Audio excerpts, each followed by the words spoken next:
Hello and welcome to episode number 74 about the Cards Podcast live tonight on YouTube. Take two. I'm hoping this is working for us tonight on YouTube. We're having some issues there with the show. And it keeps saying waiting. Sweet. I do not know what's going on tonight. You guys can check it out at Periscope. And we will, I'm going to share that through the chat right now. So remember, we're a podcast by collectors for collectors. I'm going to bring you a smart, insightful podcast discussing trading card collecting. We're live every Wednesday at 8 p.m. Pacific on YouTube and Periscope, Facebook Live. Always follow us on Twitter about the cards and as a podcast everywhere. Check out our website about the cards.wordpress.com. Find us on Flick Chat. And we have a special guest host tonight. We have Mike Sommer at the Mike Sommer, Beau Thompson at 1 Million Cubs. What's up, fellas? How are we doing tonight? What's going on? Well, technology's our friend, so we're going to try to figure this out. I'm not sure what's going on tonight with YouTube.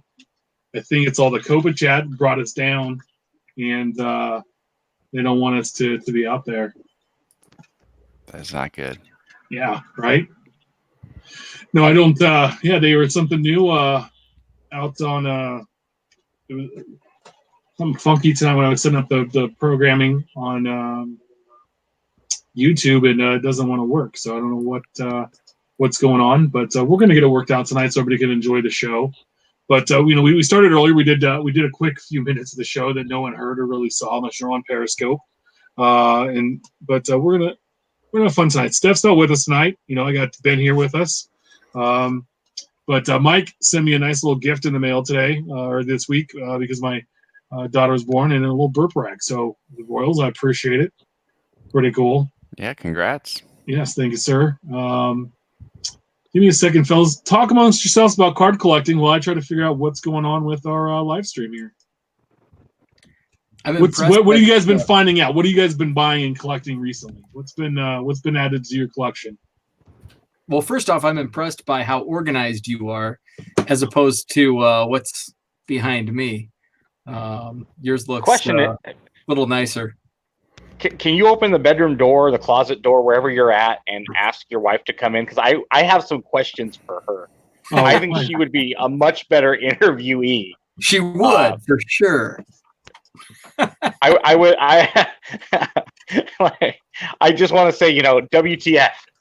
What is that? Why you? Where did you take her a while back? I guess for your anniversary, you took her out of the country. Yeah, Amsterdam, Belgium. Got her Hamilton tickets for next week, so I just need to keep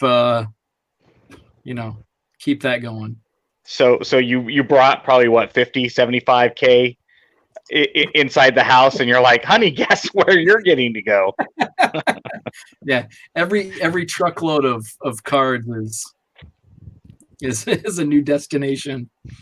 So on your path on your mission to 1 million, there's no way you can afford that many vacations. No, absolutely not. and that's what I want to. She's the breadwinner, so no. That's what I want to ask her is just what do you see not in Beau, handsome man, what do you see in his collection? Tonight, Wednesdays is our trivia night. So me and 5 or 6 guys, we get together and play trivia at a local sports bar. And one of them tonight asked, when did you reveal your baseball card collecting to Amy? And I said it was a slow burn. I released it slowly. So you collect baseball cards and do trivia night? Yeah. What a nerd! Yeah. What a nerd! But it was only a few short months ago that you had like a series of weekend tweets where you got your new shelves, you got everything organized, you got the closet cleaned out, and now it seems like you're not sticking to that. No. It's hard to do when you're picking up collections, though, right, guys? Like to kind of keep it all together. That is true. It took this last collection that I had tweeted out. It took me a good 3 to 4 weeks to get through it, and the first 2 weeks it looked like something that exploded in my basement. I just want to know, like, you know how the proverbial, we have to sleep on the couch if we do something stupid. I could just imagine in the Thompson household, when you do something stupid, your punishment's not sleep on the couch. She probably sends you to that room and says, "I want you to count all of your Cubs cards from scratch." Yeah. I bet your bottom dollar you will never do that again. Yeah, and that's a double-edged sword, right? It's like punishment is like, come out of the basement. It's like, yeah, honey, I'll have ice cream for dinner. So we need to kind of keep going here. Anybody that's watching this, hang out for another 2 minutes because we'll be able to go live on YouTube at 8:20. I really apologize for this, fellas. I have no idea what in the heck happened here with YouTube, and they're all changing. Like, hey, let's just last week it was one way, and now this week they have a whole new beta backroom live video streaming thing, and why keep it the same when it works? On with the show. Let's do this. So yeah, well, we got let's give it 2 minutes. Let's just so real quick, you talked about the organizing. So anybody that's listening to the podcast, you're going to get this whole deal, right? So I'll make sure of that you get all of the awesomeness that we have here. But no, so I got Biobody collections and started selling through some shows, and I was really getting organized for the shows to help me get this organized and kind of get back on track. What I was trying to do like a year and a half ago. I have almost no boxes left on the floor. I've given some stuff away. It's made it a lot easier and cleaner to do. So, yeah, it's interesting. But, it's always fun to collect and pick up those old collections from somebody, and you never really know what you're going to get. The last one I picked up had a whole bunch of in-person autographs from baseball players, like in Hall of Famers, which I thought was pretty cool. So the other day I was on Facebook, and somebody in a baseball card group had a bunch of junk wax, stars, and I was like, what do you want for the McGuires? And after like a day, she responds, make me an offer, and she had an '87 Donruss, which sells for about $1. '87 Topps, which sells for Jamie Moyer's $1. Yeah, so McGuire's gonna be 10, right? Yeah, according to your best friend. The Topps was 50 cents, and then she had a couple other just junk ones that really have no monetary value at all. And I was like, $2. And like a few hours later, she responds, each? With exclamation marks and question marks. And I'm just like, no, $2 ship PWE for the whole thing, all of your McGuires. Stick them all in a PWE. Really, I just want 2 of them. And I've yet to hear back. Apparently, I was probably lowballing her in her estimation. Yeah, fellas, we're gonna go because I don't know what is going on with YouTube, but we'll get all this out and I'll get up to YouTube tomorrow. So, the week that was last week's releases, we had Topps Living Week 88, card 259, Thurman Munson, catcher of the New York Yankees, sold just over 3,600.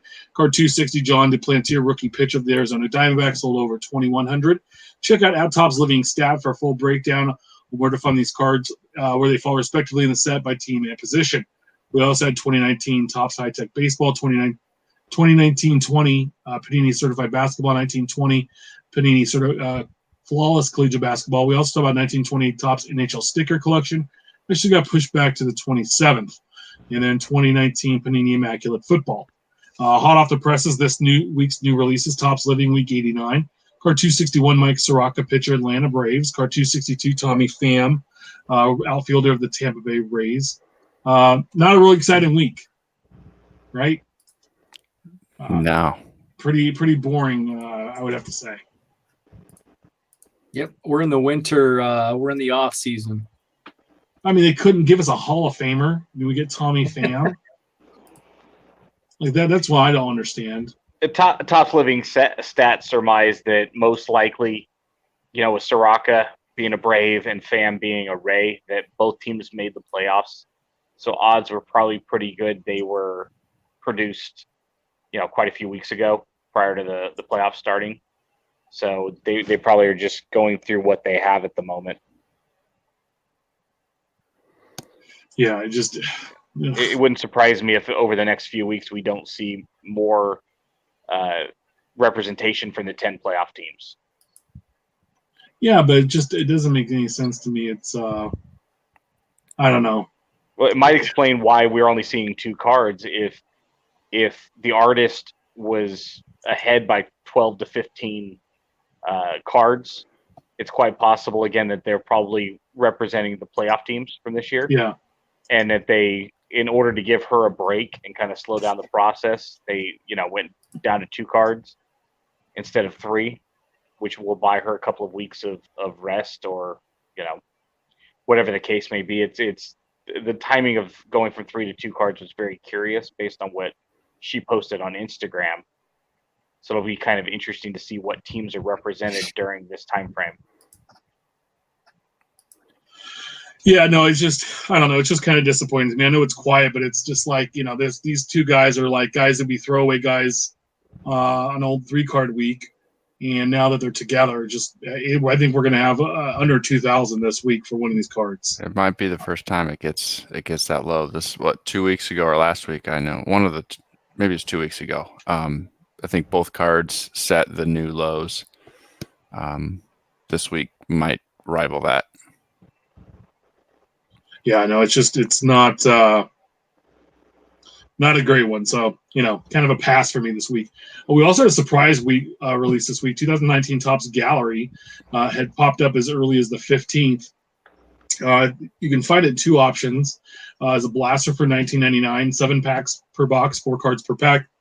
And also a monster box, which is $80, which is 20 packs per box, 5 cards per pack, and 2 autographs. The 200 line, a 200 card base set, and it's a Walmart only release.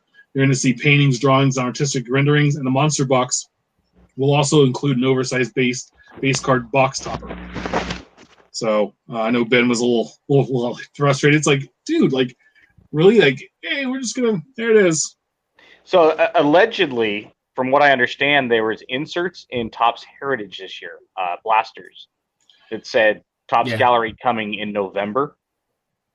And a couple of things with Topps Gallery. I love this set, but yeah, when I go to search for, type in 2019 McGuire, and next thing I know, there's a gallery card that pops up. It's like, what the hell? Second off, I had made a comment about this, and an artist named Louise Draper from the United Kingdom said that she did all of the Topps Heritage inserts for Topps Gallery, which are in the style of 1965 Topps. So right now, we're kind of working the back channels to see if we could bring her on maybe on a Sunday afternoon, due to the vast amount of time between, us being over here on the Pacific Coast and her being in the United Kingdom. But we'd like to kind of bring her on. All our friend Nick Wasika, he does photography. She does some of the artist work, and kind of find out how she got commissioned with Topps. And so I've been talking to her recently. So hopefully over the next month or 2, we might be able to have her on a Sunday special. That'd be cool. Yeah, we're trying to effort that as well. So, yeah, it just, kind of stinks. It just pops up. 2019 Panini Playbook football dropped today for $150 a box, 1 pack per box, 4 cards per pack. You're going to receive 3 autograph and/or memorabilia cards and 1 book card. There's a base set of 240 cards, which is 100 vets, 100 rookies, and then 40 RPAs. The booklets are one of the most coveted cards in the release.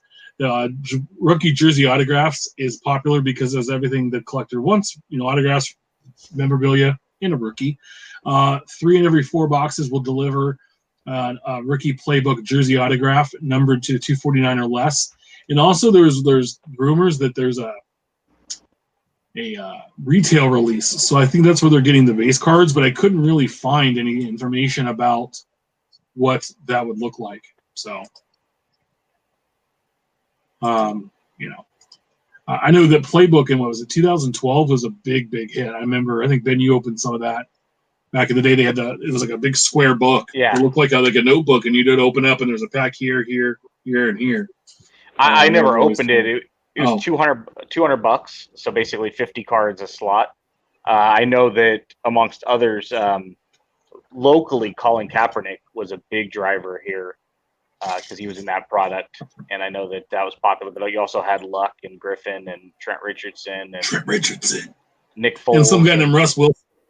Yeah, Russell Wilson. I don't know how represented he was in Playbook 2012, but I know that our LCS couldn't keep it on the shelf. I mean, even at a $200 price point, it was selling out before. I mean, it was pre-sold.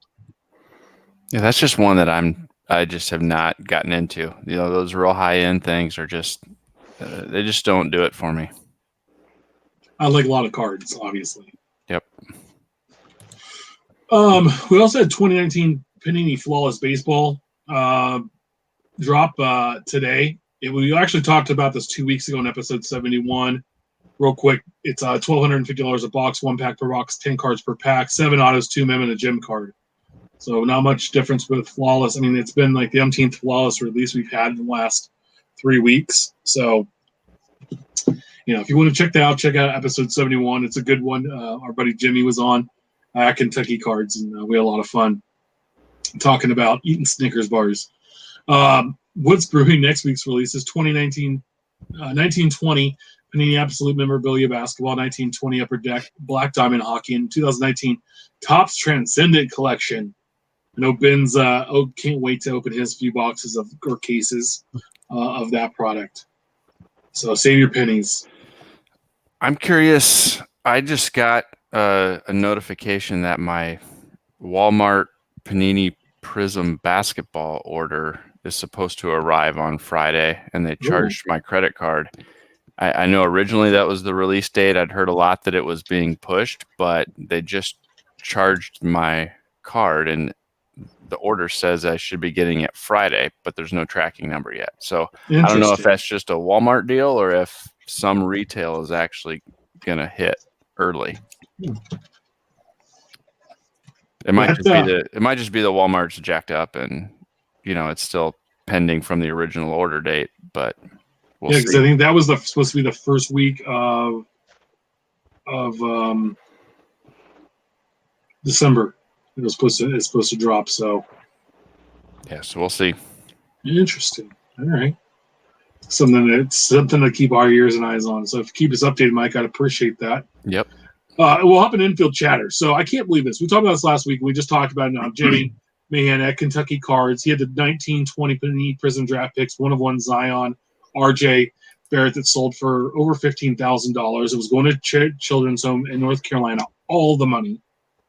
And it was covered, in the local news. We had it here. Jimmy's been making the rounds everywhere. I think he's on with John Newman this week, and his show pops, I think, Friday.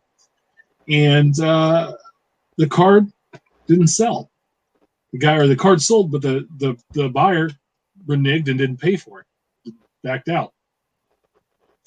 And so he relisted the card. It's got a day and 17 hours left. We have 43 bids on it, and it's up to $6,300. Jimmy said he said that hopefully the story and charity moves someone to buy the card, to buy more than just the card. Regardless, Crossnor will not lose. You've already done so much already, I know. You see my mug enough, but if you know a good place or home, please show them. So, it's bad. He even said that he's going to make up the difference from the $15,000. Whatever it sells less for, if it does, he'll make up the difference so that the charity's going to at least get the $15,000 that originally it sold for. But this brings us up to a couple things, like non-payment on big cards. We've seen it before, but also too, like in the thing, you read the ad and it says it's all going to charity. He's been all over the place, so you're probably pretty familiar with the card, in the hobby, what's going on. It just sucks. That's terrible. He's a super nice guy, but like non-payment on these cards, and there's no recourse to that buyer or on the buyer. The seller is just out, and if the seller didn't sell the card, then he's up shit creek. And it's like, and we're gonna get more about this eBay stuff, but I want to know. I know you guys sell on eBay quite a bit. I want to know what your thoughts are on this. Yeah, and I know we're going to touch on eBay later, but for this specific type of deal, I've been hit a couple times. I pulled in 2016, Allen and Ginter. I pulled a of 10 auto relic Mike Piazza, Ken Griffey Jr. It sold at auction for like 600, and it was a non-pay. And that's a lot of money. I had bought maybe 2 or 3 boxes. And at that point in time, I wasn't, as into the hobby as I am now. And that cost me a couple $100, which, I think for anybody in the hobby, a couple $100 is going to be a lot of money. It's just to that extent, when I saw that, it's just really frustrating, because there is like Shep said, there's no recourse. You can put a non-pay strike on an eBay bidder, but what does that do? I don't know. I've never had a non-pay strike against me, so I don't know what that does to a buyer as far as what they can do in the future. But as a seller, you can't leave a negative feedback. You can leave a positive feedback and say, hey, they know paid, but it's really frustrating as a seller, mainly that non-paying bidders on these type of transactions occur.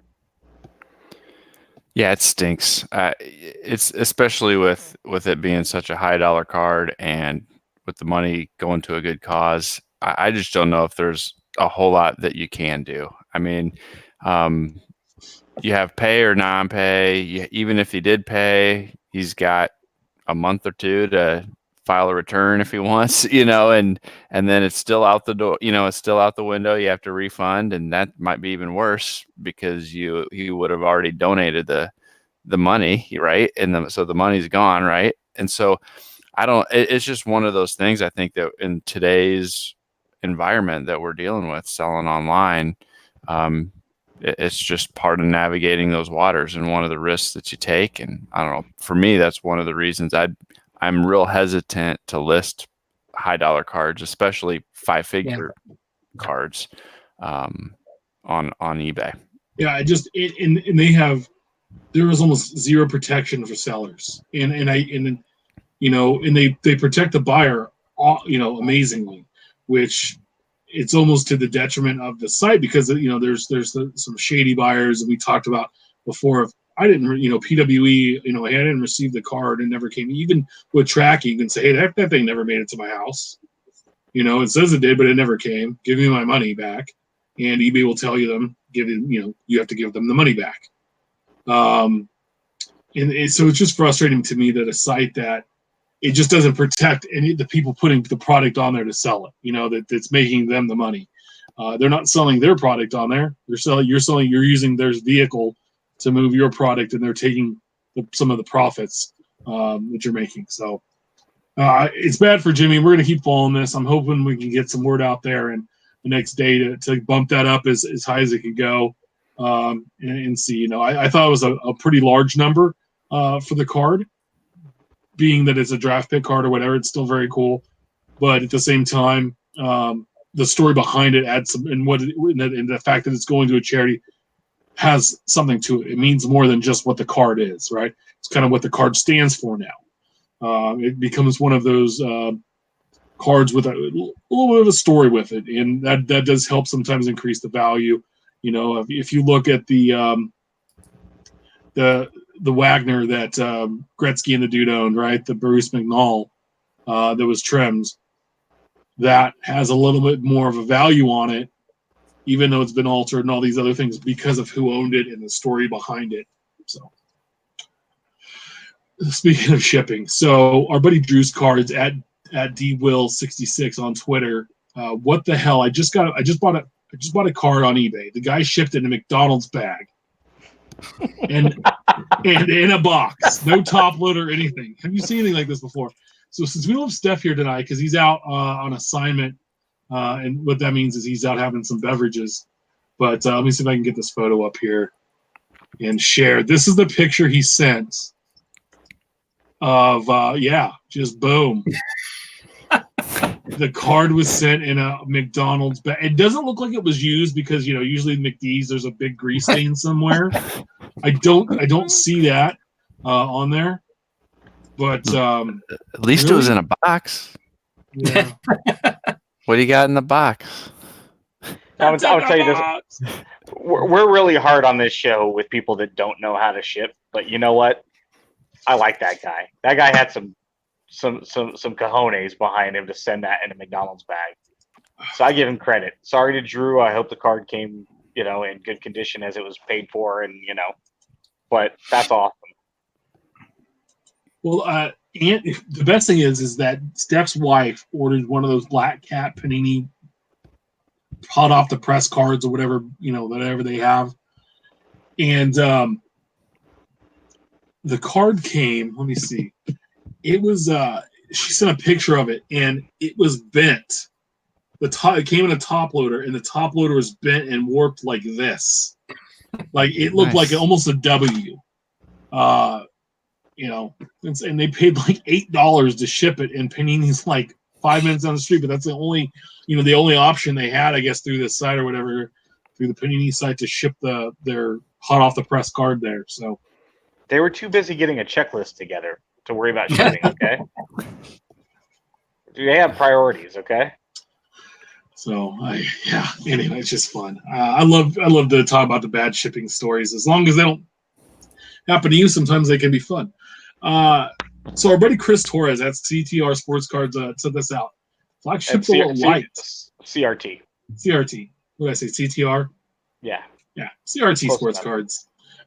If you're curious why 2019 Topps Update Series is condition sensitive, this is why. The paper stock is nearly 10% lighter than they used in Series 1 and 2 this year. For reference, 18 Update Series was also 0.65. And then he was weighing it. He had a picture of he's weighing some cards, a 10-card lot, and he's weighing Series 1, 2, and Update. And Series 1 and Series 2 of this year weighed for 10 cards weighed 0.65 ounces, and the Update weighed 0.6. Why is there different stock? Like I don't get, like, what did they run out? Like save money. I guess print more of it. I mean, that kind of scares everybody a little bit, right? We go back to that 1989 Donruss stock where it's all paper thin. Nothing's worse than 81 Donruss. Is that what we said, or 91? I said 89, but it's 81. Yeah, I was going through some cards the other day, and you can almost see through it. Yeah, I mean, we know the worst product of all time as far as just everything, top to bottom, is 91 Fleer. Yeah. Oh, it's terrible. Yeah. So Worst set ever. Worst set ever. There's some chucklehead that's got a new Twitter handle up there. So do we know who's behind that 91 Fleer handle? Probably card. Somebody smart like Cards of the Attic. Cards from the Attic. I mean, the guy's got to be a massive nerd. First off. Yeah. For sure. But yeah, no, I don't understand, like, why different stock. It doesn't. It's goofy, but it's top. So I mean, Ben's shilling their shirt tonight. So it was cozy. Yeah. 2019 Topps Holiday. So our buddy Ryan Cracknell posted a story on Beckett. The Topps Holiday promotion's back and starting on the 15th. And it comes with some exclusive Bowman themed 2019 holiday cards featuring some of the big stars, prospects, and even festive friends, as he said. Cards use the same journal design as 19 Bowman. Baseball with the addition of Topps Holiday logo. It's a promotion with autographs. Parallels are also going to be available. It's a 100-card base set. And the parallels take a further holiday themes and like snowflakes patterns. There's a turkey stamp. There's also a 51-card autograph checklist. When does that Bowman set come out? It started out. They started being available at shops on the 15th. All right, I got to figure out what the A's cards are, and Yeah, let's see. I hate this crap. These are promo packs. This is just a giveaway. It's not anything that people you'll are be having happy. to pay for. It's not a retail release or anything like that. It's added value for customers of LCSs. The A's have one card, Sean Murphy, and he also has an autograph. Yeah, the Mets don't have any. I think, if I'm not mistaken. Well, that's because they used all the Pete Alonso cards and autographs up already. There's a limit. They can only do six figures. They couldn't cross over into the million mark. So yes, I don't mind it. Like Mike said, you go into your shop. I think someone posted that if you came in and spent about $20 of the Topps products, you're going to get a pack. Hey, if you're doing that anyway, and you get a pack of cards, and you're going to get a couple cards that have a turkey on it, then I'll say this. I'm okay, honestly. I mean, we've talked about this until we're blue in the face about the overproduction of all this stuff. As long as something's announced, unlike Topps Gallery, I hate the stuff where you just randomly show up or somebody found it out in the wild and next thing you know it's on eBay and you're like, when did this drop? If they want to do this holiday stuff, that's fine. As long as they're telling us a week in advance, I'm good with it. I really don't care. It gives us something else to collect. You don't have to collect it all, despite the fact that some of the knuckleheads on this show do, or feel the need to. And that's fine. It's collect what you like, but just tell us about it. That's all. Yeah. So if they're telling us about it, I'm good with it, honestly, even though I'll bitch about it anyway. Well, what else do you have to do? So at Yanks Chick Sue's a great follow. She used to work for Topps, and but she sent out a tweet. This was last week, and we were going to cover, but we just ran out of time. I've been out of the loop a bit, so I have to ask: when it comes to card collecting, what's on your mind? And I thought it was a good question because we have our two guests here, especially tonight. And so Beau, lead off. Like, what's on your mind about card collecting at the current state of where we are? Like, how do you feel? Like, what do you think about when you think about collecting? Is it adding some more boxes behind you so you could live in them? Does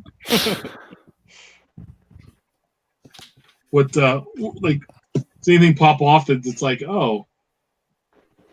You sent me the notes, Mike and I, the notes yesterday, and this is a question that I pondered, and I feel like I'm Homer Simpson in that episode where he's just got the meow, meow, meow, meow, meow, meow, meow, meow. Like, I just want Cubs. Like, I just want Cubs cards. You still feel that need every morning you wake up, like, I need some more new Cubs cards? Yeah, I do. Yeah.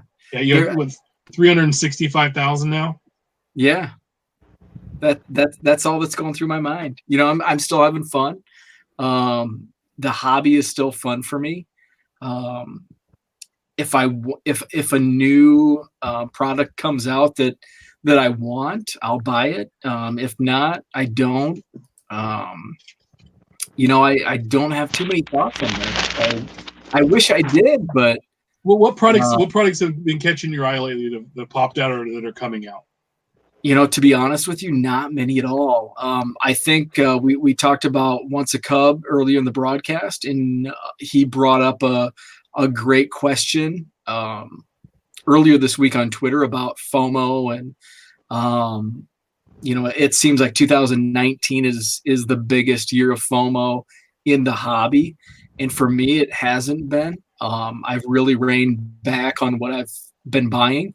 Last year, I was buying online products. I was buying retail exclusives. I was buying the new products. I was buying blowout Black Friday sales, but I haven't been this year. So maybe 2018 was a FOMO year for me, and I kind of realized I need to rein things back. What about you, Mike?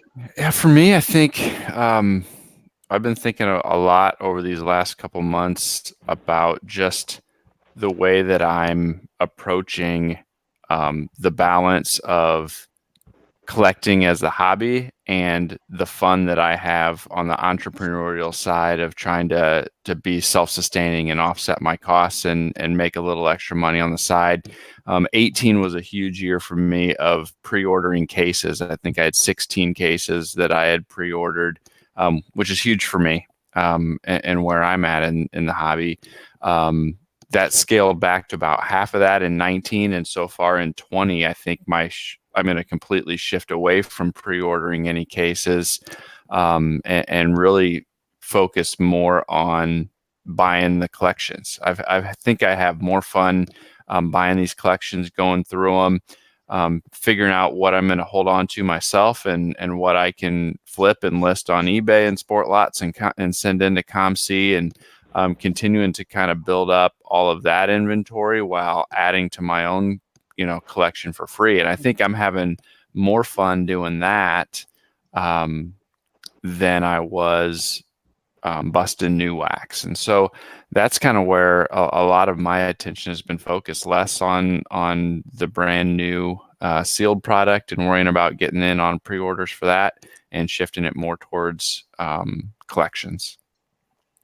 No, and I feel the same way about the buying a collection, and you kind of don't know what you're truly getting in when you do it. You kind of get a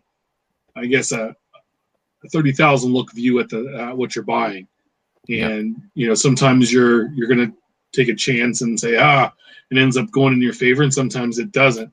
But when you go through and you're like, oh God, the last one I picked up, it had a ton of in-person autographs. I mean, John Elway, Thurman Thomas, Dennis Eckersley, Tony Gwynn. And I was just like, holy moly, and I didn't pay much for it. And then pulling out what I want to be able to keep and then putting them in my quarter boxes or dollar box for the shows that I do has been so much fun. Or for trade partners, like, hey, this is, pull out stuff to send to Beau and hopefully get, full price value for them, the cards that I have.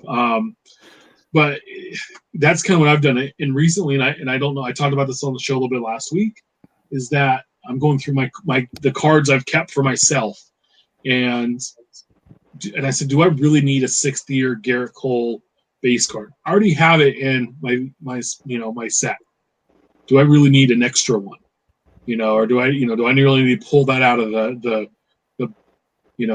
boxes of the old back stock? And it's like, no. And I've decided, like, hey, if for those guys that I love rookie cards, base rookie cards, that's what I'm going to keep. And like the first Bowman cards, base, paper or chrome, and after that, unless it's a guy I really enjoy, as a baseball fan or a football fan or a basketball fan, I'm not going to keep any of the 3rd, 4th, 5th, 6th year stuff. That's all going to be sold off and able to move on in the hobby. And that's kind of where I am, and really trying to refocus get back on the Giants and Royals team cards and, finish out those sets. So, Ben, what are your thoughts currently? Like what the hobby is for you and like what's going on there? I decided this week that I'm going to start collecting Cubs cards, and I want to get 1,000,001. So far, I have 4. I got a really good deal on 1987 Donruss Jamie Moyer cards. I bought it for $1 a piece. Yeah, $4. It was a good investment. I can see those appreciating in value to at least $4.03 over time. So right now I'm looking. Harry Steinbach's. Nope, they're not for sale. They're not. That 3-cent appreciation value, I'm looking into IRAs and money market accounts right now. I don't know exactly what I'm going to do with the profits, but that Jamie Moyer kid's going to be good someday. I think he's still pitching somewhere at the age of 73. So him, Bartolo Colon, and but ultimately the good news is no matter how many cards Beau gets, he will never ever have all of the 87 Donruss Moyers because I have 4. So if we find out that there's a 500,000 print run, he can have 499, 996. He's not getting these 4. He can pry them from my dead cold hands.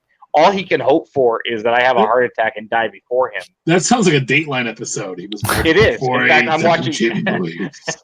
I'm traveling to California. Yeah. Well, you know what? Bring it He on. was such a quiet man. He spent a lot of time in the basement with cardboard, but yes. So yeah, other than that, no, I thought it was a good point by Matt. You know, that he had tweeted out. You know what? Especially on the heels of last week when we were talking about whether or not people are just scooping up blasters now just because it's the thing we're supposed to be doing. You know, how many of us have actually, to some degree, went outside our PC recently, say over the last calendar year, just because we either feel we need to or because the Montgomery Club is out now. Well, there's all kinds of different things that might pull us in. I bought Topps Chrome Update. I bought 2 boxes this year. I normally wouldn't have done that in the past, but I was like, I didn't open a lot of that any Chrome really at all. I don't even think I bought I might have bought a blaster of it, and I just kind of was like, it wasn't a FOMO thing, but it was like I need to open something and have some fun opening some packs because nothing else out lately besides Update has come out that's really excited me. I mean, I've opened some blasters of hoops, and that was just kind of for some fun, and it's turned out to be pretty nice. But it was just like, hey, I'm gonna open some stuff, and it turned out I pulled an autograph and a couple of nice rookie cards, but it wasn't, it's just like I go and I look. We were at Target today, and I went by and I looked at it, and they had 50 blasters, the Chrome Update, and their stock. I mean, they had Series 1, 2, and Update blasters. I mean, tons of Series 2. And I told you a week ago I bought two of the Update blasters and put them aside. We'll talk about that some more later. But I just was like, I'm good. I mean, there was so much. I'd never seen that Target that full. And I did. So it was funny. I happened to be doing an early run at Walmart this week, and the guy was actually on Friday was stocking the card shelves, and so I went by and purposely to talk to him. He's like, "Yeah, I usually hit up this area of Sacramento on Friday mornings," and I put out, and there was 2 fat packs of 18 Topps Update, and I think they were like $3.98 or whatever. So I bought both of them, and the only reason being is that it wasn't like fear of missing out. I have tons of that stuff, but it was like, okay, this pack right here is $4. I'm looking, they're selling for like 15 now. I don't need anything out of it. Just put it away, and maybe one day it sells for $20 or $25, or maybe one day it sells for $2. Worst case, I can open up and have some fun and be like, whatever. But I haven't, I'm not driven to run to the store. And I saw Gallery today. I was like,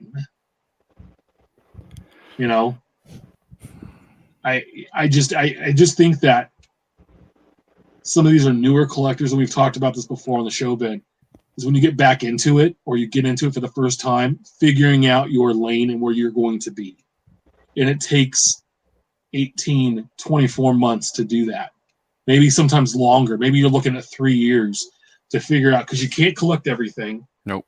You can't collect every sport to the extent of really. You could collect a little of every sport, but you can't collect a lot of every sport because any money you have is going to be blown every week that comes out trying to keep up with the Joneses. Yep. And so you just kind of need to find what you want to collect and what you enjoy. But I think a lot of these guys going out there and sweeping the whole shelf of the product are just not sure what to do. They're seeing other people do it, and it's like, this is what this hobby is now. This is what we need to do to collect cards. And it's not. And I'd love being the guy that goes and swoops up when they're trying to dump them for pennies on the dollar, because they have to pay the credit card bill now, and they have to sell what they opened. And so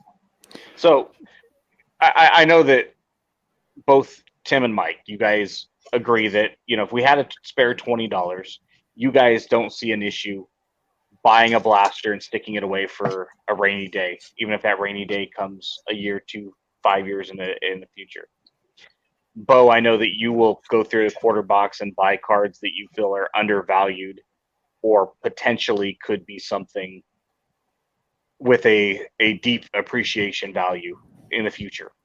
And the idea being that you could flip that money under like a self-sustaining hobby for something that you do want. I honestly, we all have our money. We can spend it however we please, right? So if you're going to go to the store and you're going to buy those blasters, if you have the idea of this is why I'm doing it, okay, who am I to say otherwise? Even if I disagree with that, that's not how I would spend my $20 personally. But at least you have a reason for it. The people that, I don't want to say bother me necessarily, but the ones that I think are doing it incorrectly are the ones that are only doing it because they think that that's what they should be doing because other people are doing it. They don't have an idea of why they're doing it. You're only doing it. It's one of those things like if we were all standing in a line, people are going to come stand in a line behind us because that's where the line's at. But what if the line is just us standing in a line for no reason? Why are you standing there? Yeah.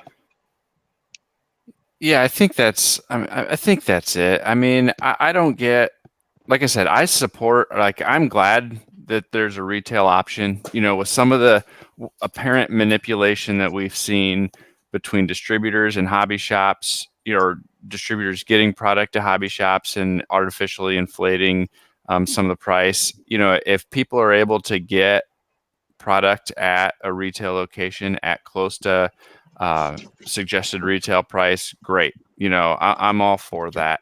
I'm all for the free market, and if there's a shortage on a certain product that's real hot and somebody's willing to pay more, then great. But I don't necessarily understand why people are willing to pay well above suggested retail price for retail that there's not a shortage of, which is kind of what we're seeing. We're seeing people scoop shelves, and like Tim said, a week later it's fully stocked again with another 50 blasters, and that's what I don't get. I have sealed wax that I like to keep, but most of what I have is junk wax because I enjoy it. I think it's fun to reminisce about the shelves and shelves that used to be at the Kmart and Walmart and Venture when I was growing up. And so most of what I have sealed is not new sealed wax. It's junk wax or stuff from the 80s, just because I think it's cool to have sealed product from then. And so kind of get into that, what do you like to collect? Well, part of my collection is some sealed boxes and some sealed packs, just because for me, it's another piece of history. The card itself is a piece of history, but that sealed package is also a piece of history. Yeah, I think Tim brought up a great point about, waiting 18, 24 months, maybe even 3 years. I was in the same boat when I, kind of came back into the hobby full bore a few years ago. I had some friends that said Bowman Platinum was a hot retail product. This is selling for X amount. I went out, bought what I could, and you start crunching the numbers, and you can resell these retail boxes, and you're making what, $2, $3, $5 net profit per box. It's just not worth it. And I think that's where a lot of the the newcomers to the hobby, where they're clearing these racks of retail exclusives, are saying, oh, hey, you can sell this $20 box for $35. Well, that $35 is gross. And once you get it down to a net, it's going to be $23. And, you paid $22, with the tax included. So you're making $1, $2. And, I think that's where a lot of it comes in, is people don't realize, the cost of shipping. You've got to include tax, any fees that are, PayPal or eBay, and, all that goes into it. Yeah, and that's not including time, right? So it's basically Right. you giving up your time to do that.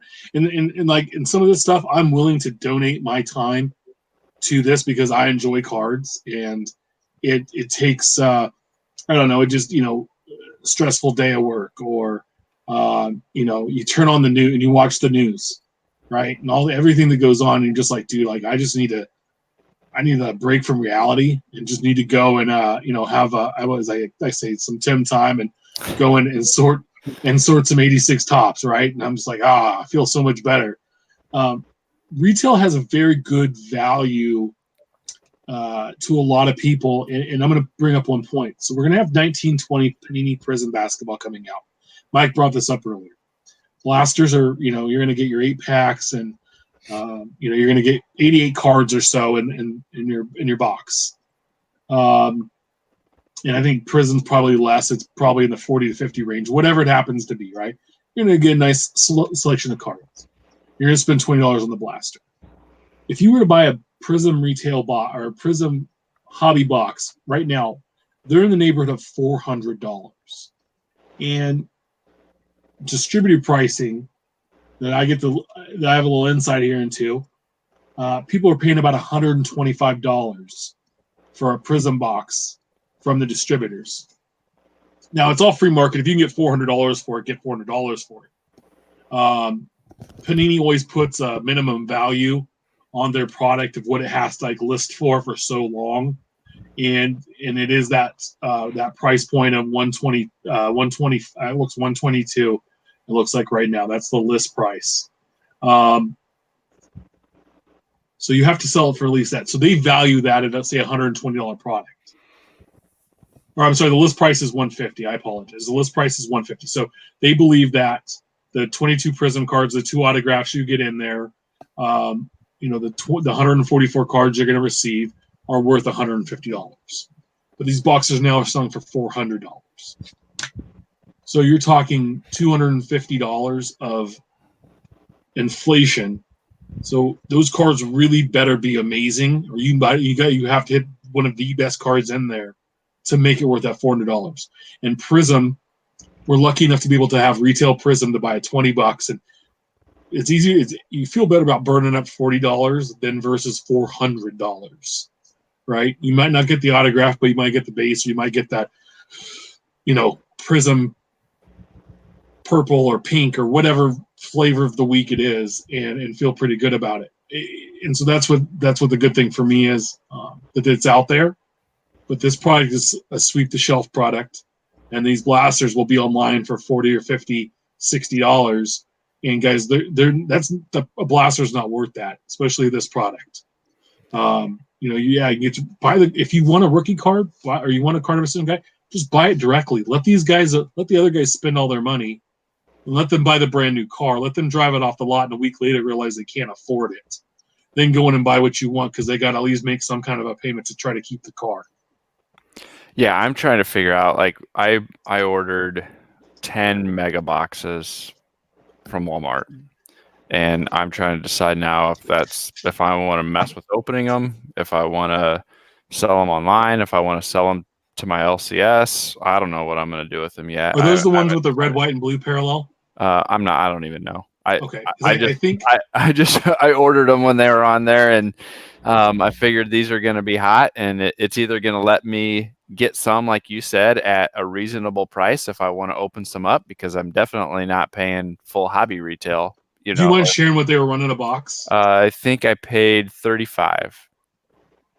So I think it was like $350 plus tax for 10 boxes, mega boxes. Sell those in a heartbeat, my friend. Yeah, and you choose to. So I figured, there's no way that I was going to pay the full going rate of hobby. I don't care that much to get them, but I do kind of enjoy Prism basketball. So I figured I'd lock in some, give me some to open if I want, and it's going to be hot enough. If I decide I don't want to mess with it, I'll be able to move them.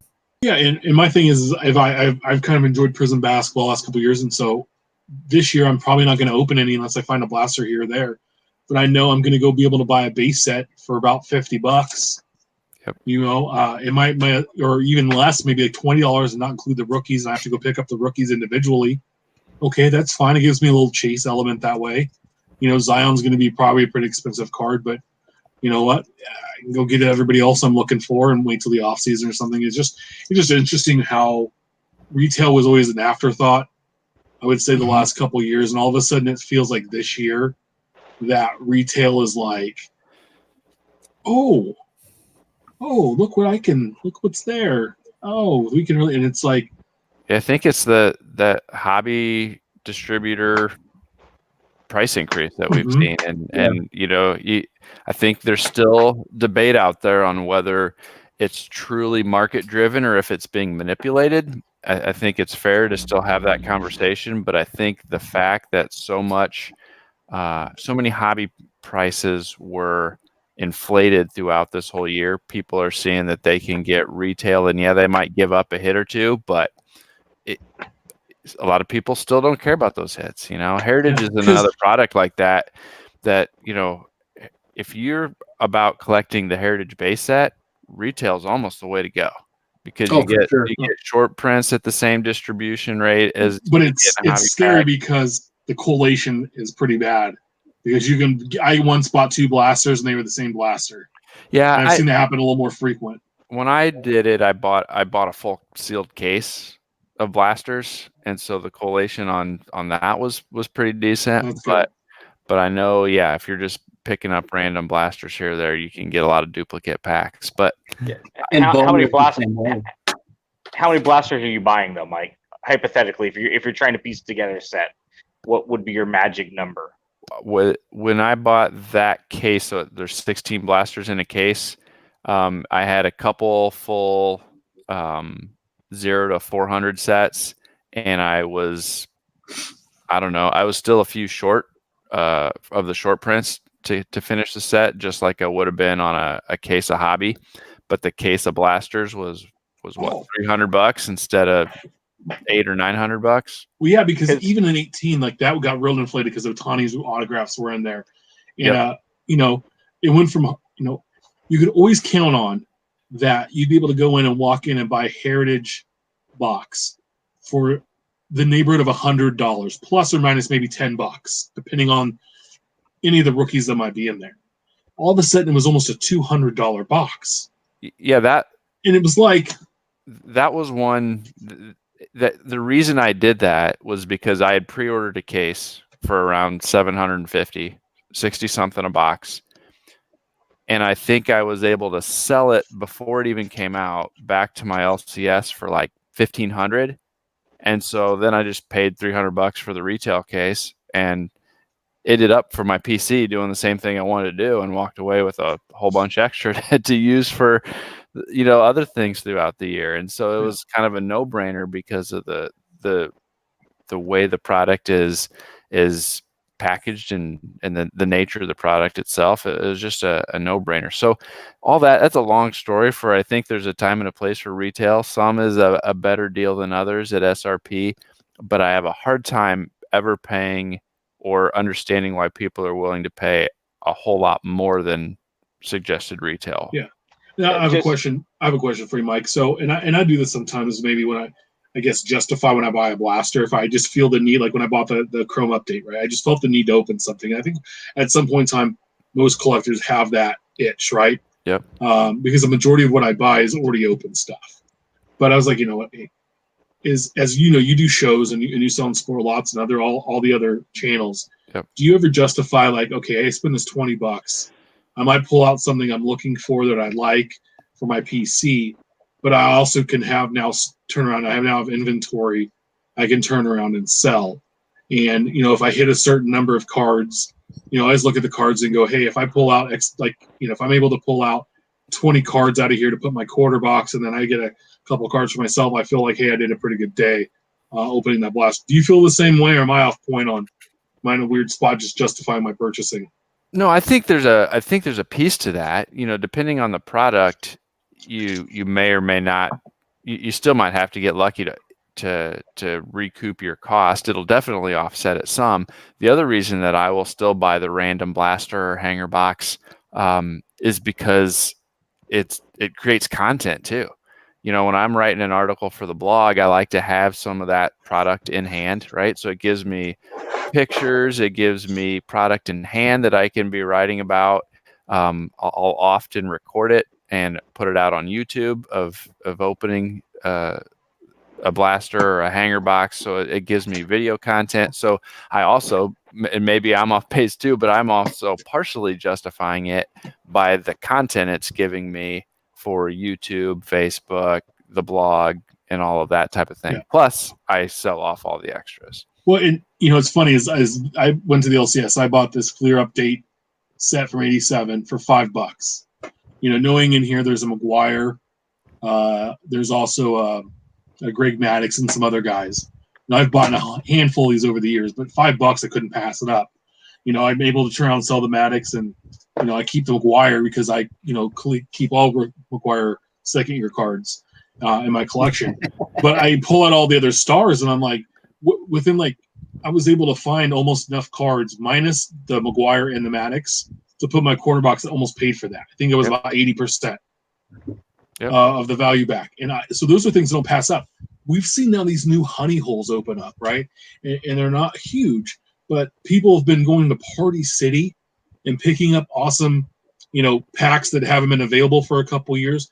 And also, too, Big Lots. There's a new Big Lots like 2 minutes down the street from my house. I went by there the other day.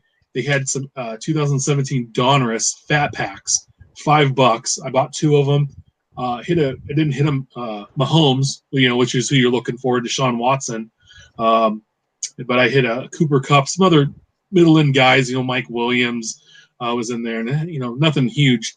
But for $5 for these fat packs, and I've seen Topps update at these places. I mean, for $5 and you're buying a fat pack, you're getting about 40 to sometimes 50 cards. Yep. So, do you guys have any secret little honey holes that you're finding, like the retail version that's kind of off the beaten path? Yeah, I've been following the 2018 update thread on the Blowout Cards forums. That's where I found the Big Lots and Party City.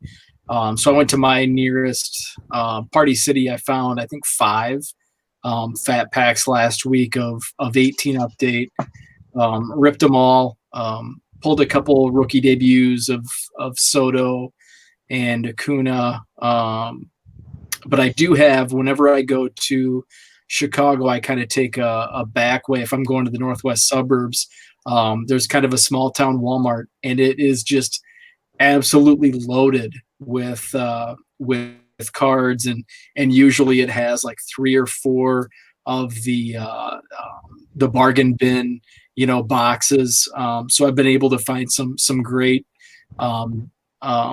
packs and boxes in those. So what I found is the off the beaten path, just like Party City and Big Lots, where nobody typically goes to buy cards, are Walmarts in small towns. And I'm here in the Midwest, just like Mike is. So I'm sure Mike can attest to, some of the smaller, Walmarts are just, kind of loaded, at least from what I've experienced.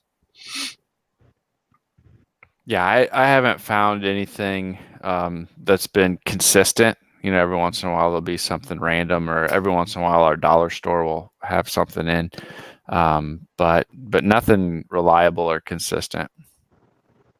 Yeah, I know. It's just one of those neat little things. So we all know Brent Becca, our buddy Brent Williams. Man, he sent a series of tweets Monday night about how he's losing his status really with eBay due to a tornado. So this happened a few weeks back. I'm going to read the series of tweets. We'll get more into it. Basically, there's a tornado that came through. There's a bunch of storms that came through Arkansas a couple weeks back, and a tornado, and there was some gas line concerns or breaks in his area, and he was evacuated. His family had to get out, go be in a hotel. I think it happened twice. But here's a series of tweets, and this is right as 19 updates coming out. I've never felt eBay does not care about people more than I do now. And to think I'm not alone. How long until this happens to you? They do not care. I uploaded 544 deals late due to a tornado, yet shipped every item out in less than a week after, and they do not care. I called 3 times and was told all 3 times I was protected. They even told me they saw the notes on my account with those reassurances there, but now say, well, if you would have canceled all the 544 transactions, we could protect you, but we can't because of the late shipments. Do what? Not once did they suggest me cancel them all, nor could I have. I had a cell phone and limited power internet time. They did not offer to help. I even asked if they could mass message all my buyers. No. I had to message each person individually myself over the course of a week. Once I got back to a computer, which took time, but I did do it. To anyone had a late shipment over 24 hours, I put my store on hold with a message, but had many auctions ending for update over that week and pre-sales that were being paid in full. Unreal. This cost me a lot. So he's losing his top seller status for 3 months. He's losing his discounts on eBay fees, shipping fees, a whole bunch of different stuff for being a top seller.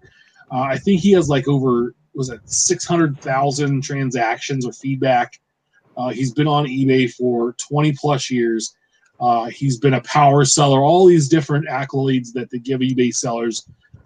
He has. I mean, he quit his job to run through, open cases and sell through eBay. And he called and said, "Hey, this is what's happening. Natural disaster." I'm like, yeah, we told you it was okay, but we lied. We didn't know what we were talking about. And he asked about the fires in California, and they said, "Well, if the cards have been destroyed, then you're okay." He's like, "Well, they weren't destroyed. I just couldn't get them out." And they're like, that's your fault. You should have figured that out." So I just want to know what your thoughts are. First, I'll let Ben lead off. I know you deal with Brent quite a bit personally, directly. You don't even have to go through eBay. You have a Brent hotline. You have a green phone you pick up, and you call him, and he goes, "Hey, Ben, what's up? How much money am I taking from you this week?" And going back to the point earlier about selling high-end cards on eBay as well, and the disaster that Jimmy had to run through.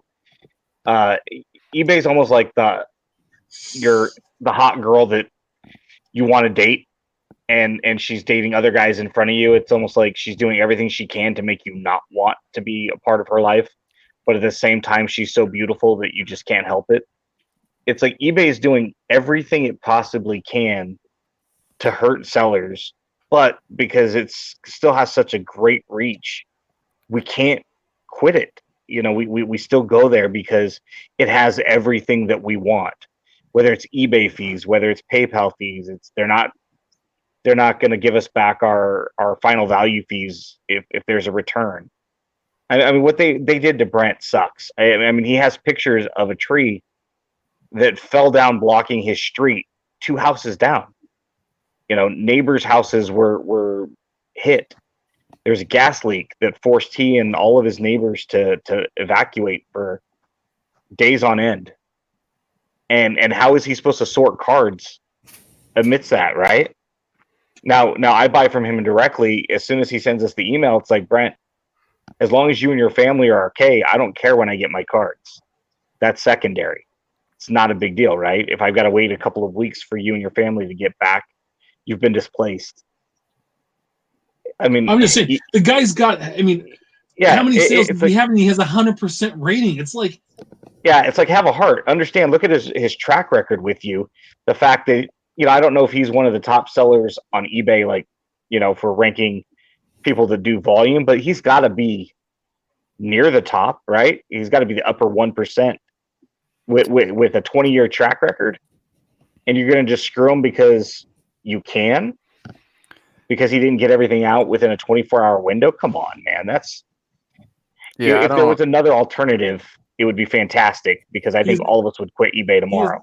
95,791 feedbacks, 100%. That's feedback. That's not unique transactions now. No, I'm just right? saying, just feedback, though, bro. Yeah. Like that.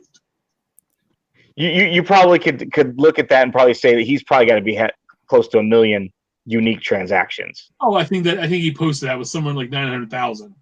Yeah, I don't get why eBay's not working with him. I think it's silly, especially with the reputation that he has and the volume that he sells on there. And really, at the end of the day, I think eBay is only hurting themselves. I mean, this makes them look bad to everybody else, and I hope that it forces him, or that it inspires him, maybe is a better way to say it, to figure out a way to do even more deals direct. Like you said, when Ben gets his stuff, he's not doing it through eBay. It's got a customer base. I know from his tweets, Brent says that, he's got a customer list that regularly buys from him complete sets and team sets and things. And so hopefully it allows him, or gives him some extra incentive to continue to build that direct customer base, so he's less and less reliant on a third party. Yeah. You know, He's always talked about doing his own site, and I just think the problem is I guess figuring out how to take in and the Yep. money, Yep. that kind of thing. I think that's the biggest. I mean, I'm on that customer list, and I can't. And a lot of the times now, I'm not buying as many, but like when Heritage or when throw out anything really besides Flagship comes out that he's opening. Yep. I'm buying the team and say, hey, just what does the Royals and Giants team sets cost me? And it's always a smoking deal. Yep. And I get them within a few days of or a week or so of them opening. I mean, I don't care that I get it that quick, but it's there. It's packaged nice. I mean, it's easy. He always, you keep buying from him. He always hooks up, deals on stuff. He hit me up about Montgomery Club, and I was able to get the Royals team set for about half of what it was going for on eBay. And I just it doesn't make any sense. But we got to find a better avenue, I think, for someone like him to be able to put this out there. But we don't right now, and it's like accepting Panini is not providing checklists. Yeah. We just have to kind of take in the shorts because that's the option right now. So. But see, the issue isn't Brent, because I'm sure he could theoretically create a website for himself and probably do very well since he does so much direct to consumer. The issue is going to be the thousands of other people that got screwed just like he did. It sucks, right? It's an eBay issue. People are getting screwed out of all kinds of stuff because they don't want to work with you because a tornado hit. Well, think about up here, Ben. Right now, we have one of the awesome power companies, PG&E. Instead of providing power to people's homes, they tend to want to burn them down. But that's a whole different thing. They're shutting off. I think yesterday was 30,000 homes or 300,000 homes.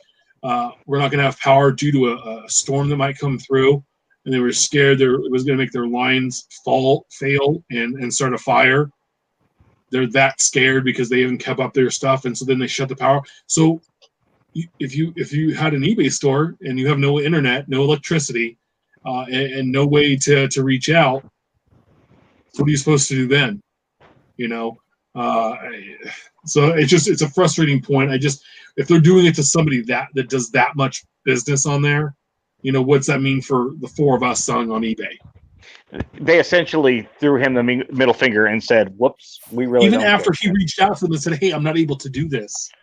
I put a note on my store. I've reached out. I need a little bit of help. And they're like, It'd be different if it was the four of us, right? And we were selling 6 items total. We could reach out directly to each one of those customers and say, hey, listen, this is what happened. It will be shipped out as soon as I can get back to the house. Please forgive me for the situation. Yeah, and at the same time, the four of us losing top selling status or whatever some of those other incentives are, they don't make near the impact to us selling our 6 or 10 items that it would for him selling his thousands and thousands of items. So it's a much bigger hit for him, especially as one of those big sellers. Like I said, I don't get why that's not built in. I guess I don't pay enough attention, but I mean, it seems like all the time I'm getting notifications of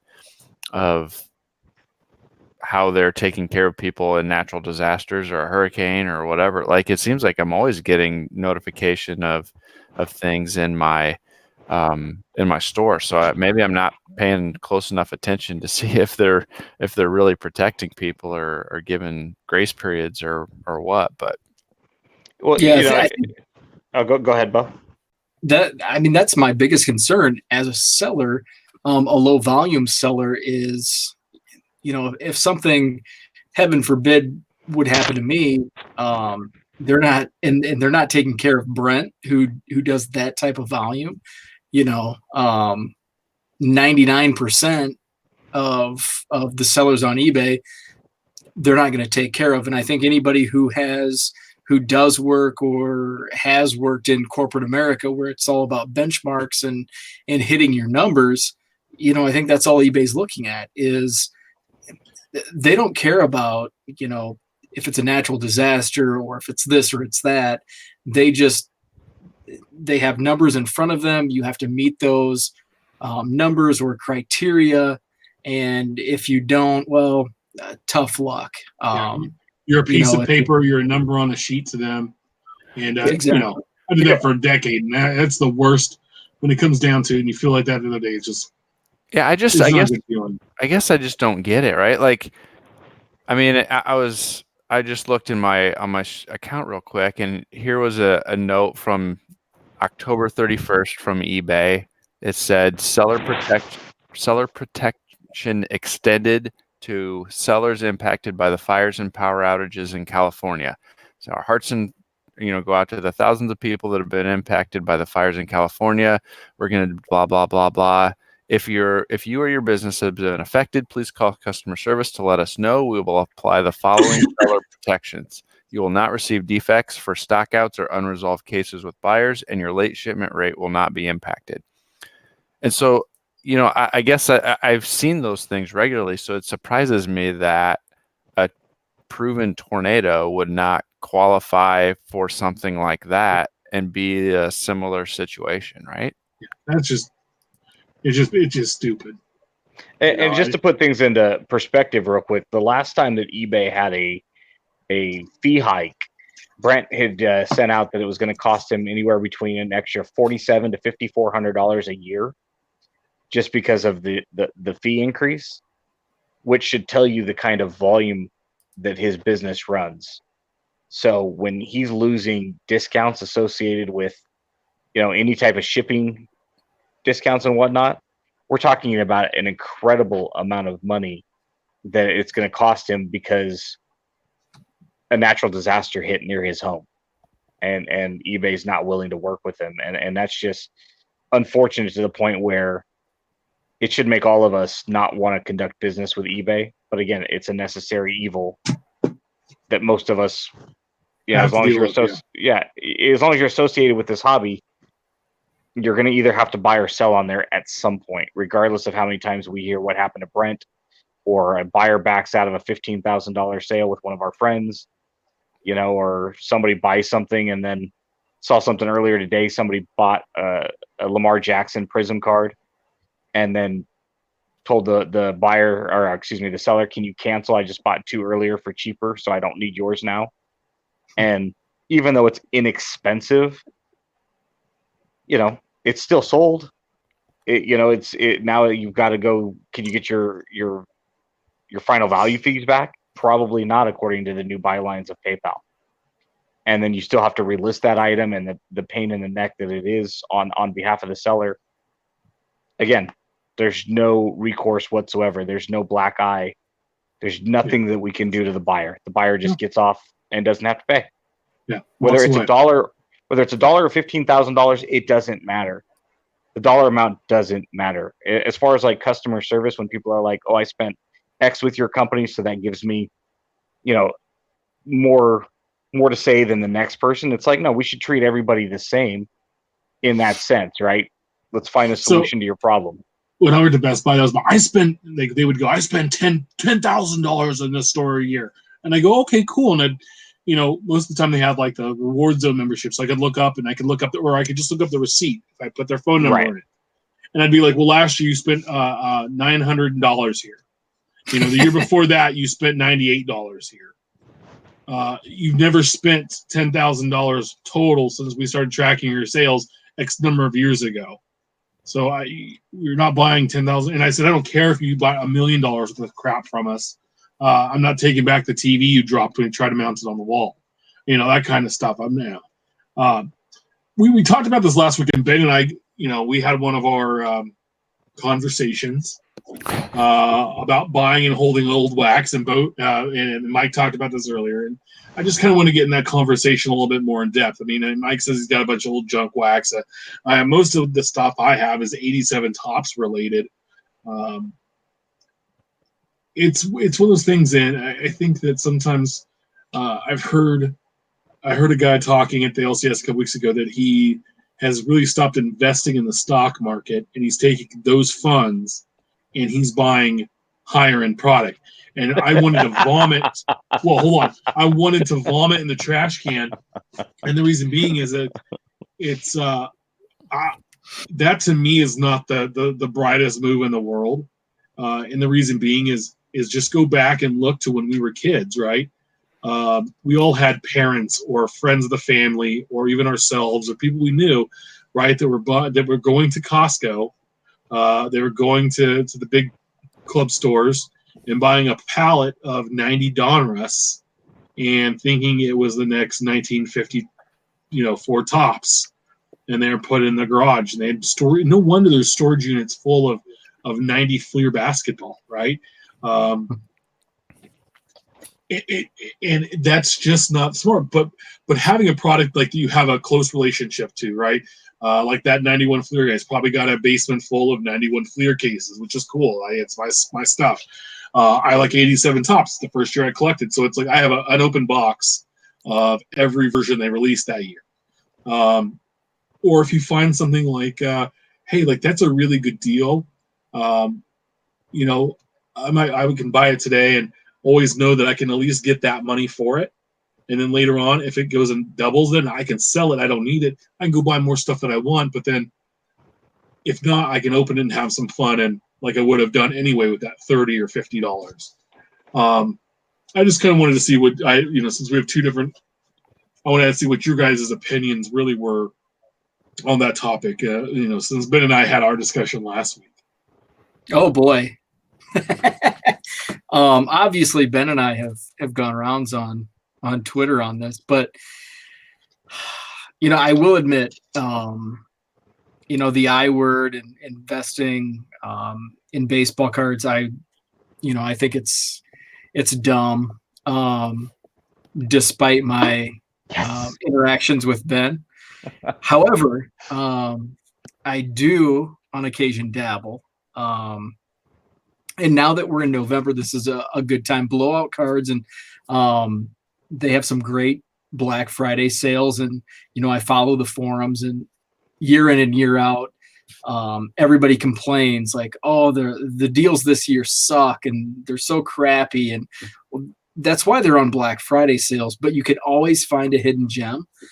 So I went back and I actually looked at my first year, when I, kind of went full bore into the hobby, was 2016. And I really took part in the Black Friday sales, and there were some, fantastic sales. But at the time, everybody complained about how crappy the sales were, because at the time, nobody wants this product, and this product. So they had a deal, $55 per box for 2011 Topps Heritage Minors. And that was a product that I really liked. And I bought 6 boxes right away, came back on sale later in the day, and I bought 6 more. So I bought 12 boxes. I ripped 6 and I kept 6 sealed. Didn't pull really anything, but within like 2 months, I flipped 6 boxes, sold them for $100 a pop.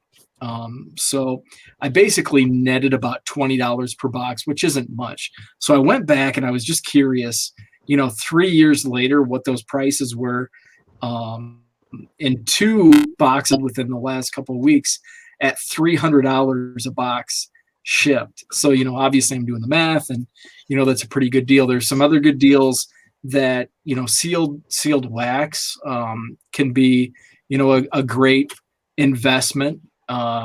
Last year, I bought a hobby case of 2018 Topps Update, $500. 3 months later, I flipped it for $1,700. There can be some good flips. I wouldn't recommend it, because I do think that the bottom is going to fall out eventually, just like, you guys mentioned 90 Donruss and 91 Fleer. I think eventually we're going to hit that point. Right now, I don't think we're quite there yet. I think there's still some money that can be made on certain products. You just have to be wise. You have to know which products to buy, and that just takes, some experience in the hobby, following, what could happen. 2010, I'm just throwing a set out there, but, if it's 2008, 2009, obviously the prospects aren't going to pan out. So there's probably not much money that can be made on products like that if there's not a Trout or, some other superstar that's in that product. But, the wheelhouse here. We're in 2019, so 2014, 15, 16 on up. It's fair game because there could be some prospect that really develops that could take off, and we've seen that in the last couple of years. So sealed wax can be a great investment at the right price. No, yeah, and I agree. I mean, you talk to Steph, if he was on time, he would tell you about when he went to a card show, and I believe I have this story correct, and he can tell him next week if I'm wrong, but it was in early 2012. He bought a case of 2011 Topps Update for $300. He built 6 or 7 sets. They opened it all and built like 6 or 7 sets, and then it started, recently it started selling them off a little bit, with the value of what they were at. But think what that case would be worth today. Not that a lot of us could sit on a case of wax for 8 years and not open it without getting that little itch or that tingle or that boredom. The Black Fridays are a good thing. I mean, Mike, what do you feel about buying? I know you said you talked about the old '80s wax, but taking advantage of a Black Friday sale, like, hey, I could buy this $50 box today, and I know maybe 6 to 7 months from now when that comes, when I have my next show, I could turn around and put this box out for $80 and sell it. Yeah, I think so. I find myself somewhere in between, right? And the reason I say that is because I completely segregate my hobby and or card money from my life money. And so I never use money from my paycheck ever to buy cards. It is truly completely self-sustaining at this point. And so I add to my PC, I buy and sell, and I buy and sell so that I can add to my PC for free. So I have 120,000 cards on Sportlots and 17,000 cards on ComC, plus everything else sitting in my house here that are completely paid for from the sales of other cards. So I have zero life money invested in these cards, but they generate hundreds of dollars a month in revenue, right? And so if I kind of view it as if I see some deals on Black Friday and I think, well, this might go up, I will use some of the sales that I've generated sitting in my PayPal, and I'll buy a few boxes and maybe I'll hold on to them for a while, or maybe I'll open them. I don't know. It doesn't matter. At the end of the day, they're free to me, right? And so I think I draw a distinction in if I was using paycheck money that I'm going to say should be going into an IRA or my 401k or saving for retirement or saving for my kids' college fund or whatever else. And I'm, instead of doing those things, paying off my car, paying off my house, whatever it might be, and I'm buying a box of cards to sit on a shelf, I would never recommend somebody do that, because I don't think that's wise. Sure, you might hit on that 11 update or the 18 update, but more often than not, you're not. And this is where I do agree with Ben. Oh my goodness, that I don't think that I had you guys on for a reason. I don't think now you're messing it up. That is wise. Where I disagree with Ben is that I think it can be fine. I think you can enjoy the money-making side of trading cards as well as enjoying holding onto cards and building a collection of your favorite team and your favorite player. And so I find myself somewhere in between, because everything that I have, sometimes I do buy things that I think I will make money on, but it's 100% paid for from the sales of other cards. It's not money that I'm choosing that investment medium over stocks or my, IRA or whatever it might be. And so I don't know where that lands, but that's kind of how I draw that distinction. Just one point to Mike's point where he disagreed with me. I see it all too often, though. If you have the ability to separate, let's say I decide tomorrow I'm going to start doing a self-sustaining hobby, right? I'm going to go pick up some collections and I'm going to spend X with the idea that initial nest egg will be paid back, because obviously it's got to be paycheck money, right? Or savings money initially. but the idea is over time I'm going to be able to pay that back to myself and create a new amount of money that is self-sustaining. The issue is you see it all too often that once a card appreciates, like a Mike Trout from 11 or the Acuna or whatever card it is that appreciates substantially in a short period of time, we see a lot of quote unquote collectors that alter their PC. I'm going to sell this out of my PC because the return is just too high. It's too appealing. It's exciting. It's sexy. And now all of a sudden I need to sell this. When a few years ago or 2 years ago, when Ramon Laureano had, or I guess it was last year, 2018 Topps Now. And his first Topps Now card bought for $5 that first day, right, is selling for well over $100. And I asked Twins Jake, I was like, why did this card appreciate so high? It's got a print run of 321 cards. He's like, I have no idea. And a few people asked me, are you going to sell it? I mean, that's an incredible return, right? $5 turns into $120. I mean, that's incredible. It's like, no, because as an A's collector, my first thought is I would want to spend that $120 on the card I just sold. I would rather have that card in my collection. And so for you, Mike, if you have the ability to take your PC and set it over here and never tap into it, even if there's a card that appreciates astronomically, fantastic. You are the minority. You see it all the time on Facebook, Twitter, and otherwise. People pivot their PC just to profit. And that's where I take exception with it. It's like, you're not really a collector now if you're willing to sell just because you can make 400, 800% on a card. Yeah, but I think there's a lot of people who pivot their PC for a lot of reasons.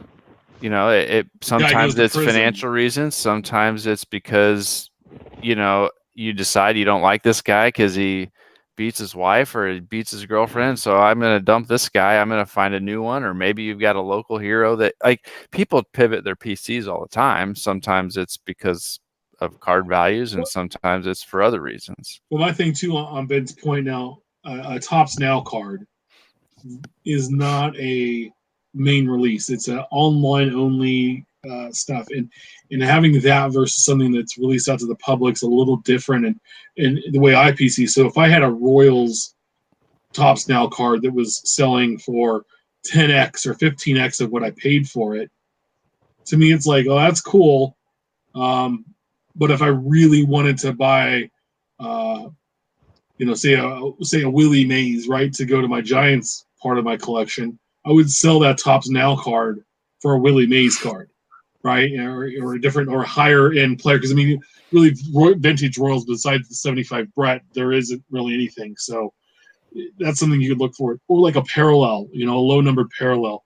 Those to me don't do anything to my PC. But if I could turn around and sell one for $25 or $26, $25 or $30, why not? And be able then to go buy how many more cards or team sets for my player team collection. That's just kind of what kind of how I feel about it. It's like so the Laureano's neat and all, but or two. What I did with Topps Living is once I started collecting that, and I was buying the rookies. Is that if I thought a rookie was going to have some promise and might have some value later on, I bought two. I buy one for the collection and one to, hey, if something ever happens, then I can sell this one. I still have one, and I feel good about it. I really complained about 18 update, right? Topps Series 2 Bat Down Acuna, right? I ended up pulling one from a pack that first day, and I bought one a week later for what I thought was an overspend of $25. And at the time, I was like, man, $25 for the short print. I was like, but at the same time, it's like I wanted one for my set, but I wanted to keep the one I pack pulled just because I bitched about it so much. But now I have two of them, and I'm like, maybe I sell one of them. Can we talk about stupid? Can we talk about something that has nothing to do with anything we've talked about right now? Sure. All right, so the Topps Now Players Weekend. I don't know if you guys got any of those team sets, but they recently just released. Bo, did you grab the Cubs? No. Okay.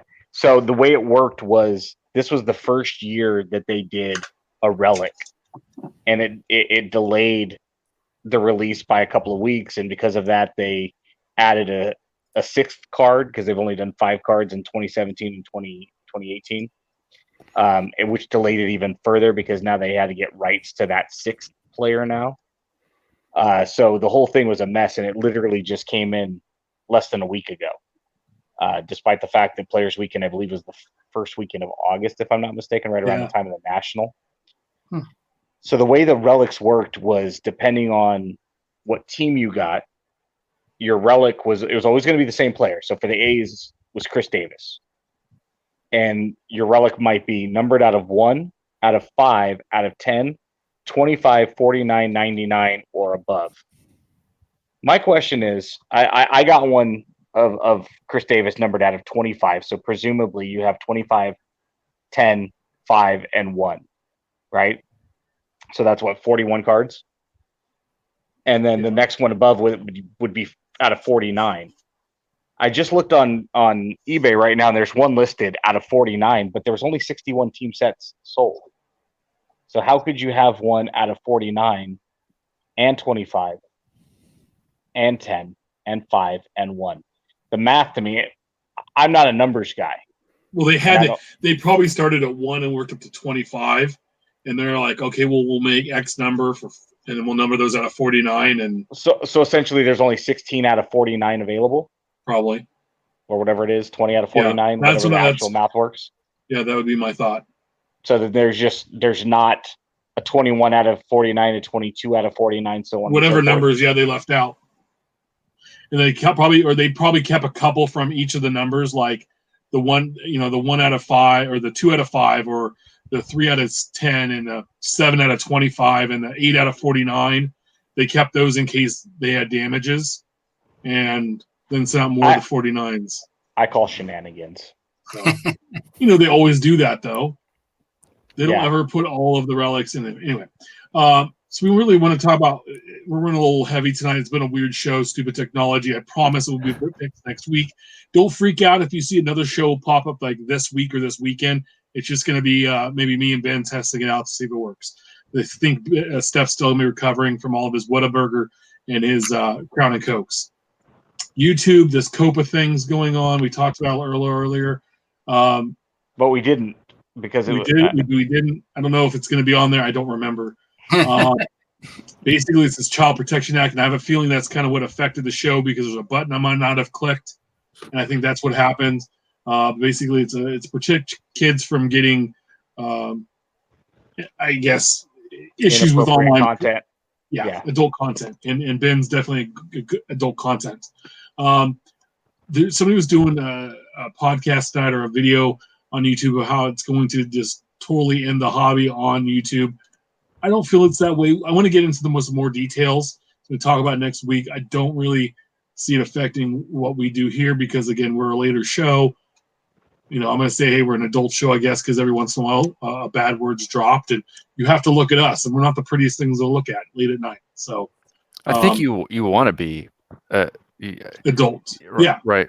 Because they was like, we're going to hide your show. No one's ever going to find it. If you make any money, we're not going to pay you for it if you advertise to children.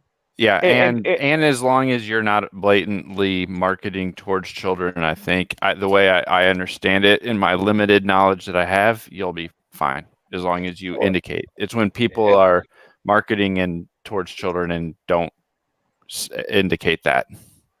Yeah, I mean, we are an adult show, not because we say bad words and stuff, but because it really is geared towards adults. That doesn't mean minors in the hobby wouldn't get anything from this, but a lot of the conversation we talk about, whether it's the economics of it, the legal things and things that come up. Hell, some of us on the show don't always understand what we're saying. No, but yeah, I don't think that any of the hobby related YouTube channels or shows are geared towards kids. We're not trying for that, right? Yeah. We're just big kids in old people's bodies. Yeah. So the last thing is that we want to talk about tonight is the 2020 Baseball Hall of Fame ballot is out. And here it is. And so real quick, I didn't get Ben's results, but Beau and Mike and I all had 3 of the same guys. We all had Bonds, Clemens, and Jeter, and that's all Mike listed. The only additional guy I listed was Todd Helton. Mike had a list about 74 people. I think he highlighted everybody but Paul Konerko on the list. Not me. That was Beau. I'm sorry, Beau. Yeah, I'm sorry, Beau. Beau had 2 check marks next to Heath Bell, I think. So my list and came. Sammy Sosa had what looked to be a very phallic symbol around his name. I don't know. It was a bat and two baseballs, but I don't know how you didn't get my list. You posted the ballot in our private chat, and 45 minutes later, I gave you the guys that I would have voted for. Dude, it's been a little bit of a week. I might have missed it. All right, Bonds, Clemens, Helton, Jeter, Ramirez, Roland, Schilling, Sosa, Vizquel, and Larry Walker.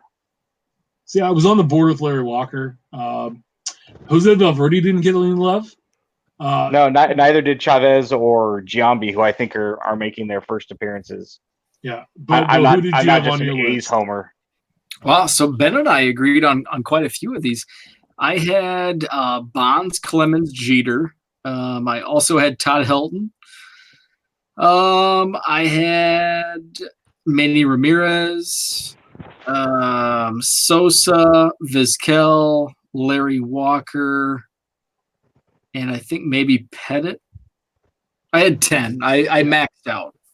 So Quick, I had Roland Brian and Roberts Schilling. on this? Because it's not an issue of they're on the ballot if they retired 5 years ago and they had so many years of service. It doesn't matter what their name is. Oh, because I'm looking on here. I'm like, my favorite one on here was Sean Figgins. Was Chone Figgins, and then Rafael Furcal. Yeah, guys get on there because they played so much service time and they've been retired for 5 years. So that means we're going to see Howie Kendrick. Yeah, nice. He would be eligible once he's retired for 5. But so, Beau, I had Schilling and Roland. Did you have Roland? No. So we had 8 out of 10. Yeah. And we literally can't agree on anything publicly. I think Mike and I are pretty much right. But Clemens and Bonds, we all know they're never going to let those guys in until they're dead and I don't gone. know. They've been tracking up, but I think they're going to run out of time before they get. Just so stupid. Yeah, I think this is either this year or next year is their last year. Yeah, and if the vets don't put in Dale Murphy and they put in that shitbag Harold Baines, yeah, how is that possible? They played in the same time frame, and he was so much better. Yeah, there was no because Murphy was great, but he wasn't good. So there was an article on The Athletic last week that compared Mattingly, Garvey, Murphy, all these guys directly to Baines, right, based on WAR and career. And I mentioned that last week about guys being great, not good. I did borrow that from The Athletic. Basically, what they're saying was guys like Murphy and Mattingly were great for like 4 or 5 years, but they weren't good. Baines was never great, but he was good for 22 seasons. And the fact. Let's not overlook nepotism. The guys that were voting, Reinsdorf, he had a GM on the board that was voting. They had LaRussa, who was one of his managers. He had a former teammate. There was a lot of pro Baines guys voting last year, but it's a really interesting article if you subscribe to The Athletic because it directly compares these guys. And the fact that most of these guys just had a tremendous peak, like Murphy, like Mattingly, they just didn't play a long time. Yeah, 398 home runs. I mean, anyway, 2 MVPs.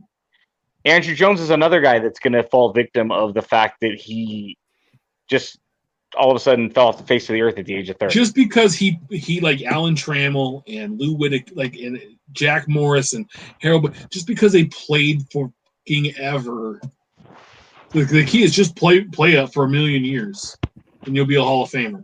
Bottom line is if you can't make the Hall of Fame while you're actually on the ballot, especially all these guys right now who are on this Veterans Committee, when they have 15 years of eligibility, right. Exactly. You're not a Hall of Famer. You either are a Hall of Famer or you're not. No, my thing is, you say if I walk up to somebody and I go, Greg Jeffries, Hall of Fame. Is he a Hall of Famer? No. Cardboard Hall of Famer. Right, but you say someone's name. Yeah, you either are or you're not. Yeah. Yeah. If you want to leave a guy on there for a couple of years, okay, that's one thing. But guys like Mattingly who fell off prematurely, the reason Mattingly fell off is because he's not a Hall of Famer. He was great for a couple of years, great, but he never had those stat stuffing years that so many guys like Baines had.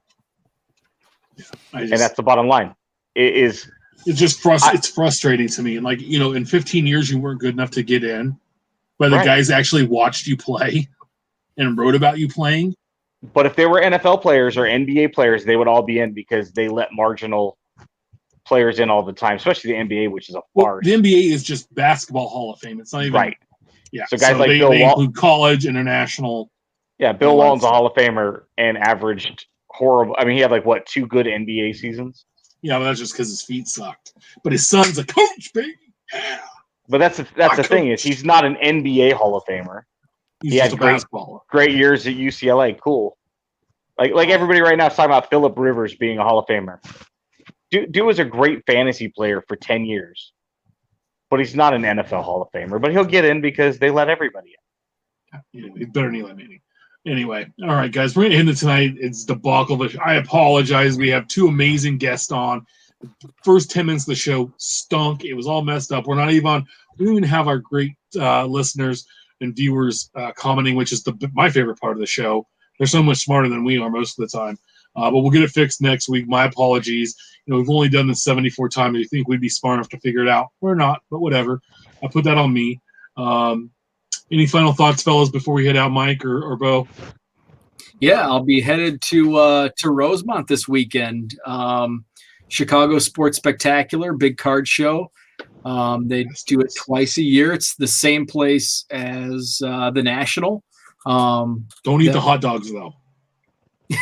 Right. So I'm going to be digging through some dime boxes, some quarter boxes, and hopefully find some good gems. Really quick before we get this. So when we were at the National, you were that dime box guy, right?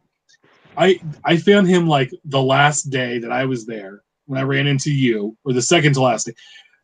And you were there and we went through a bunch of stuff. I didn't ever see him before. And after that, I never saw it again. I swear to God, it was an oasis, or you had to take some secret path. Like in the old Zelda, you had to go up and over and up and over and up and over and up and over a certain number of turns you had to make, and this island of dime boxes would appear. Because I never saw him before or after that. Ran into Beau there. I mean, there's some awesome stuff. Dude, I found a stack of top short prints, and I didn't know they were short prints. They looked, when you're sorting through cards, and sometimes when you sort through so many Topps cards, you think that looks different. Yeah. Doesn't look like a base card. So I found a dozen, and I'm thinking these might be short prints, but I'm not sure. But for a dime, for $1, I'm going to take a chance, and sure enough, all 12 were short prints. Yeah. You bought 12 cards for $1 at a dime a piece. Well, they were probably cheaper because I bought a row, it was bulk. So the more and more you bought, the cheaper you got. Yeah. So they didn't really backwards camera sucks. They didn't charge me a dime each. Yeah. That's awesome. I wish we had something like that here. They killed the TriStar show this last year here, which down in the Bay, which was a big deal because the Cow Palace, which is it sounds and smells like what it is. It's about 800 years old. It's in a terrible part of town. Bulletproof vests are required down in San Francisco to go there because they wanted to almost double the fee, and TriStar said no. And so it looks like that show will never come back. So and that was the biggest card show in the West. So we're all SOL, but I wish we could go there and check that out. I heard that's an amazing show. Mike, any final words before we head out tonight? No, I'd say, follow me at the Mike Sommer if you haven't already. Check out waxpackhero.com for more. I do need to mention probably one of my proudest hobby moments today is I got a notification earlier this evening that I am like a top-rated fan for Sports Card Radio's Facebook page. Nice. And Nice. so, that is an honor from Colin and Ryan. So, one of my proudest moments. Nice. Other than being on the show. It was one of my proudest moments to get that notification. So Tim said that we had 2 amazing guests. Apparently, we need to do a definition of the word amazing. Can I tell a super quick story? It'll take 15 seconds. Go ahead, Tim, count. I'm leaving a meeting on my way out of work, and the gal at reception says the word gullible, and I told her the word gullible is not in a dictionary. And she's like, yes, it is. And I'm like, it's really not. I said, Google it. It won't show up. It's not an actual word. And I've never, ever got anybody with that. Sure enough, she looked it up while we were all there in this meeting. She goes, yes, it is. And I just kind of nodded. And she's like, oh, you got to be kidding me. And I'm like, in my 40 years of life, nobody has ever been gullible enough to fall for that. I was so proud. I'm like, You owe me like 40 more seconds of my life. oh boy. I can't. That's funny. Well, we better check Beckett value for what those are worth to make sure it's a fair trade-off. Dollar for dollar. Remember, you can we're live every Wednesday at 8 p.m. Pacific on YouTube, hopefully. 10 Central. Yes, make sure to subscribe and review our show on all platforms. Follow us on Twitter about the cards. You'll always follow Beau at 1 Million Cubs. Follow Mike at the Mike Sommer.